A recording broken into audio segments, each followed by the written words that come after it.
tudo bem? Eu sou a Thaisa Tozederia, estamos em mais um Ser Mamãe. Vou contar o que vai rolar no programa hoje pra vocês. A primeira entrevista é com a doutora Thalícia Percy, ela vai falar sobre ultrassom obstétrico, assunto que interessa muitas mamães e futuras mamães, né? A segunda delas é com os doutores Caroline e Lucas Velasco, eles que participaram de um livro muito bacana que fala sobre relacionamentos positivos na família e na escola. Eles vão contar tudinho pra gente. E a última delas é com a Jéssica Santos, ela que é especialista em penteados e técnica russa, vai falar pra gente uma onda que tá aí, ó, revolucionando todo mundo, que é a moda dos cabelos naturais. A doutora Thalícia está aqui comigo para falar sobre ultrassom obstétrico. Tudo bom, doutora Thalícia? Tudo bem, obrigada. Quanto tempo pelo você está aqui comigo? Imagina! Primeiro, acho que a gente tem que começar do início, né? O que é o ultrassom? Então, o ultrassom é um exame, né, que a gente usa diagnóstico para várias estruturas e, no meu caso, mais obstétrico e ginecológico. Então a gente faz, e esses ultrassons a gente começa, quando que a gente faz a primeira vez, quando a gente descobre que está grávida? Isso, o ideal é, porque assim, sempre a gente tem a evolução normal da gestação, né? Primeiro aparece o saco gestacional, depois aparece a vesícula vitelínica e depois aparece o embrião. Então o ideal é ter mais de 6 semanas, que daí fica mais garantido que vai haver o embrião, mas o ideal mesmo seria com que fosse mais ou menos 8 semanas, que daí já tem um embrião um pouco maior, a gente pode conseguir ver a quantidade também de sacos gestacionais, para ver se é uma gestação múltipla ou única, e também de embriões. Tem aquela questão também do coraçãozinho, né? Ver o coraçãozinho batendo, que dá uma assustada, né, mãe, se pega antes, né? É, porque às vezes quando é muito pequeno a gente, por mais que tenha batimento, mas assim, a capacidade da máquina, né, do aparelho, a gente ainda não consegue às vezes visualizar e nem ouvir o batimento. Então tem que estar um pouquinho maiorzinho, o ideal é mais, se conseguir, né, a não ser que a paciente tenha algum problema, um sangramento, alguma coisa antes, que daí a gente tem que avaliar, mas se não... Tem um número X de ultrassons que a gente tem que fazer ao longo da gestação? Não, necessariamente, isso fica a critério do médico obstetra, né? Então, mas assim, existem os mais importantes, que estão na idade correta. Então, assim, ultrassom, então, primeiro para datar, então mais ou menos 8 semanas. Depois de primeiro trimestre ainda a gente faz o morfológico de primeiro trimestre, que é aquele que compõe a transistência nucal, e daí tem aqueles outros marcadores que agora, mais recentemente, né, de uns anos para cá, a gente começou a avaliar, que são marcadores de síndrome, né? Não quer dizer que vá ter, mas assim, aumenta o risco de ter, então a gente pode fazer algum outro exame invasivo ou não invasivo para diagnóstico, né? Porque o exame de ultrassom é um exame de rastreamento. Então a gente consegue daí ver transistência nucal, ducto venoso, refluxo de tricúspide e se tem a presença do osso nasal ou não.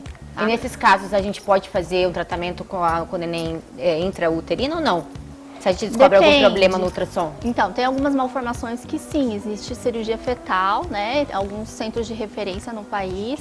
Inclusive, eu estou fazendo mais uma pós-graduação em medicina fetal agora, que a gente consegue avaliar daí se existe indicação cirúrgica ou não. Então, casos de espinha bífida aberta, que é aquela quando o nenenzinho tem a abertura na coluninha, né, pode ser feito intraútero. Em caso de gestações gemelares, que tem alguns problemas, que acaba tendo shunt placentário, então um feto recebe mais sangue que o outro, então pode ter problema, pode ser feito também laser, então tem várias indicações que podem ser utilizadas. Existe a lenda, entre aspas, que se a gente faz muito, faz mal para a mãe ou para o bebê, é verdade? Mentira? Não, não tem assim. O que antigamente eles falavam que pelo aumento, às vezes, da temperatura do som, né, ao fazer o exame, porque o exame o que é? Eles são ondas sonoras que penetram, né, no caso do feto, da mãe, no abdômen, e daí ele reflete uma imagem no aparelho de ultrassom. Então a gente vai ver em escala de cinza para daí ver o que tem, né? Quando é mais preto é mais líquido, quando é mais branquinho é mais sólido.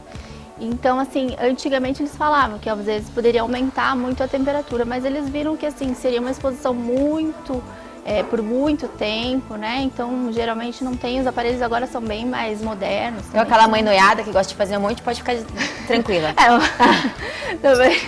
E tem gente que compra, né? E passa, tem um pequenininho portátil. Tem de tudo hoje, né? E, doutora Thalícia, conta pra gente, tem vários tipos de ultrassom que a gente utiliza nesse período? Ou é um único? Ah, você diz o aparelho? É, o aparelho. É um aparelho que nós fazemos, que daí tem vários, que daí a gente tem softwares que estão na máquina, né? Então daí tem o 3D, que é a imagem bonitinha, que dá pra gente fazer a foto, e o 4D você vê o neném em movimento, e o 2D é aquele escala de cinza normal que a gente tá mais acostumado. E esse acompanhamento, então, é imprescindível para a gestação.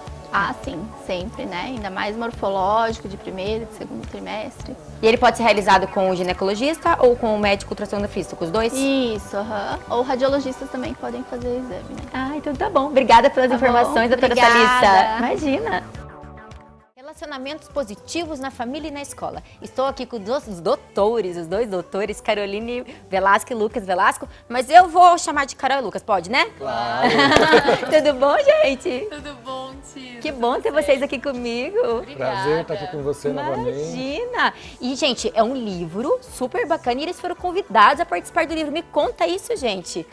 Então, já fazia algum tempo que a gente tem se aprofundado, né, nos estudos com relação à parte educacional e à parte de escola, e a gente tem frequentado alguns congressos, e nisso apareceu um convite da Lídia Weber, na qual acabamos conhecendo. Ela é uma grande escritora, uma das maiores do Brasil no que se refere a questões de relacionamento na família, na escola. A gente acabou conhecendo em vários eventos onde a gente estava apresentando trabalho, e aí ela foi escrever esse livro e convidou a gente para fazer um capítulo desse livro junto com ela. Ficamos super felizes e tá aí, já tá aí. Conta desse capítulo para mim, Lucas. Esse livro, na verdade, é um livro bem bacana para quem estiver em casa nos assistindo, porque ele foi escrito de uma maneira bem acessível, um linguajar bem acessível por especialistas da área de todo o país, né? Então é um livro que traz várias dicas sobre educação, tanto na parte escolar como na parte familiar também. Então quem estiver em casa, ele é um livro acessível, não é um livro de cunho científico, difícil de ler. O livro traz vários exercícios ao final de cada capítulo que podem ser realizados, dicas para os pais e para os educadores. Então é um livro bem bacana. E vocês falam do poder do exemplo, né? Sim. Fala pra mim, tem poder o exemplo? Muito poder. E acho que esse foi um dos focos, assim, que a gente mais tentou focar no livro, assim, é realmente mostrar. O nosso capítulo é sobre isso, o quanto que é importante, o que a gente faz e como isso afeta diretamente no comportamento dos nossos filhos, né? E isso tanto o comportamento dos professores na vida das crianças, o comportamento dos pais na vida dos filhos, dos avós, e essa importância de como a gente faz, a criança se repete a fazer, ou muitas vezes como a gente reage a determinada situação, a criança usa aquilo como um contramodelo, e a partir daquilo também não vai fazer daquela forma. Então é extremamente importante que a gente passe a ter diversos comportamentos que influenciem as crianças de forma positiva, reforçando seus comportamentos positivos, evitando ameaçar, e sim, muitas vezes quando a criança... Você quer perguntar como? Existem práticas para isso? Sim, existem diversas. Uma delas, por exemplo, é evitar que a gente, ao invés de quando a criança faz alguma coisa errada, a gente ameace, a gente faça uma consequência. Então, olha, se você se comportar dessa forma, a gente faz um contrato com a criança, logo no início, de como as coisas vão funcionar na casa. Você vai sempre fazendo mini contratos. E a partir daí, quando acontecer alguma coisa que estava previsto, você dê uma consequência, não fique só na ameaça.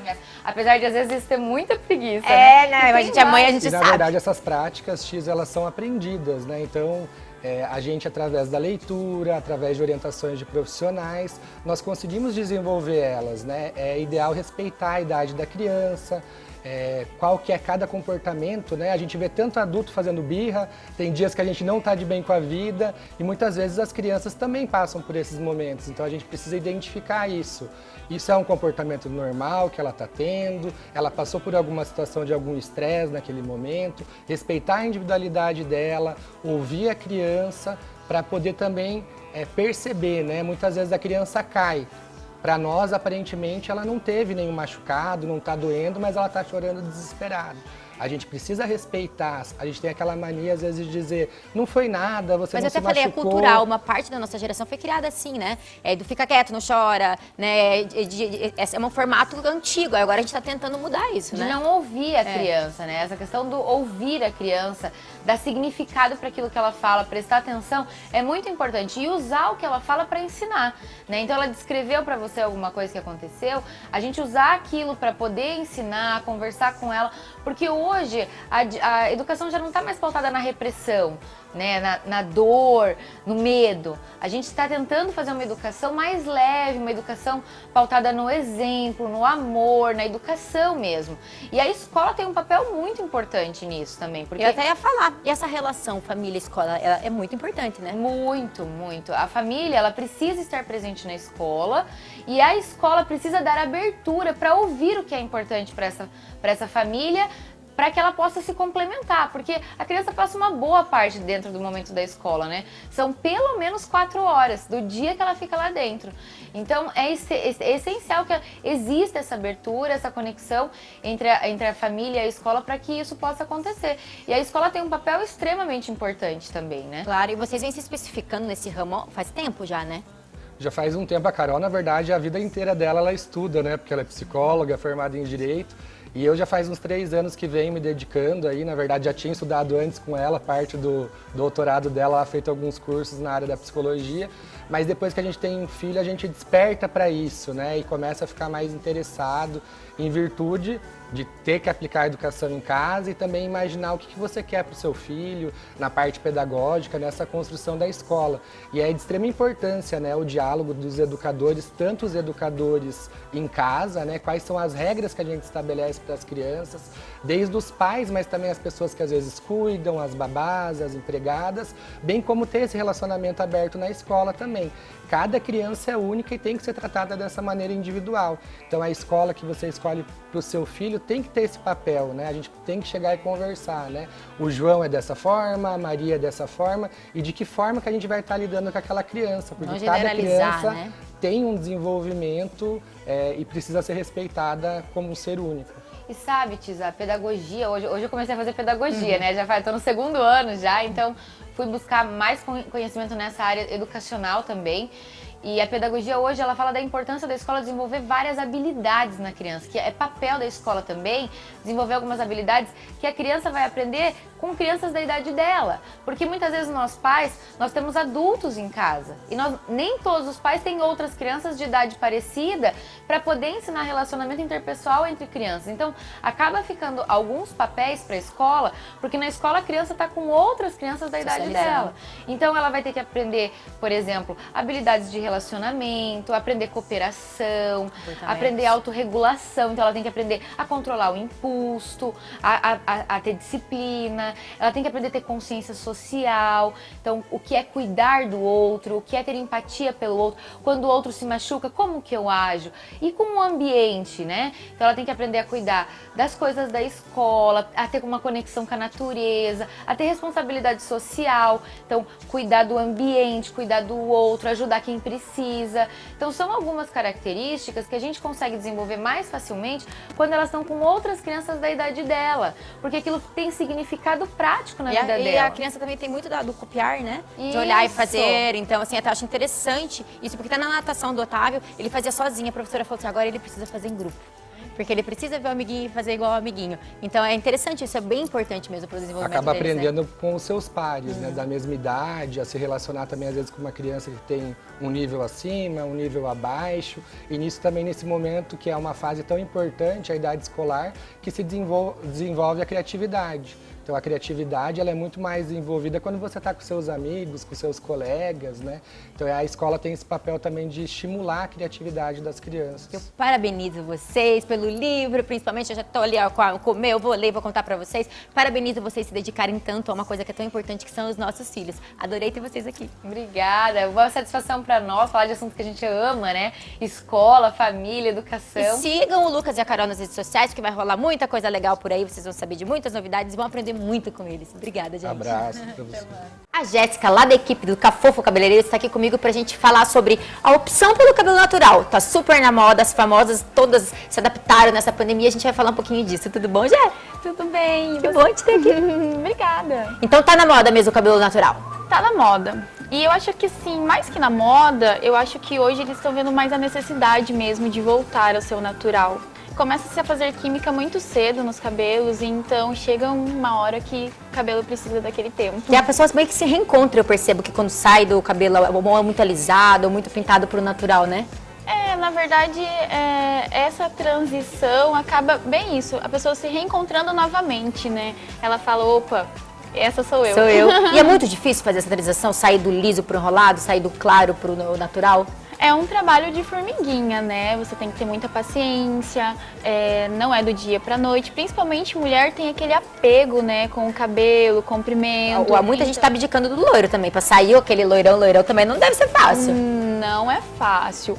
É sempre o método ou cortando mesmo, né, para ir tirando. Tem a opção de dar uma tonalizada no tom natural daí do fio, mas assim, é todo um processo, não é fácil, né? E já, o que você acha que deu nas mulheres essa revolução feminina dos cabelos? Foi a pandemia, o cuidar um pouquinho mais de você? O que será que está acontecendo? Eu acho que é querer cuidar um pouquinho mais de si mesmo e aquilo que a gente estava falando, né? Querer voltar lá às raízes. Ou talvez até ter preocupações com outras coisas, né? Com outras coisas, com a saúde do fio. E que nem você falou, na pandemia também, eu acho que muita gente se reinventou, teve que se reinventar na pandemia, então acho que isso vem desse processo. E lá no salão tem muita mulher querendo voltar pro natural? Muita, muita, muita. E é como eu te falei, mais por essa questão mesmo do cabelo sentir a necessidade. Vai dando muito afinamento, a química vai afinando demais, o fio chega um momento que ele precisa dar esse tempo. Mas tem aquela questão também que a gente tem que se preocupar, cabelo natural precisa de cuidado? Precisa, todo cabelo precisa de cuidado. São agressões diferentes, né? Mas sofre também agressões. O cabelo natural também precisa ser hidratado. Tem o sol, que é um tipo de agressão para o fio, que devido a isso também precisa de tratamento. Não é bem assim. O meu cabelo é natural e eu preciso cuidar, tá? Ele resseca, ele arma. Isso. Não é porque tá natural que agora eu não preciso mais do salão, né, Gé? Não, não é isso não, gente. Cabelo natural também precisa de cuidados. Muito amor e carinho. E brilho, cuidado daquele cabelo bonito é só alisando bastante, ele cuidando bastante dele, né? Só cuidando bastante. Obrigada, Gé. É isso aí, mulherada. Vamos se empoderar, se aceitar. É isso aí. Agora nós estamos numa geração que a gente tem que se preocupar com outras coisas. E a Gé tá lá também, né, Gé? Pra fazer uma das melhores escovas que eu conheço. Olha aí, vocês viram? Obrigada, tá? Eu que agradeço. Imagina. E esse foi mais o Ser Mamãe. Muito obrigada por nos acompanhar e estar sempre conosco. E continue ligadinhos, que semana que vem tem mais.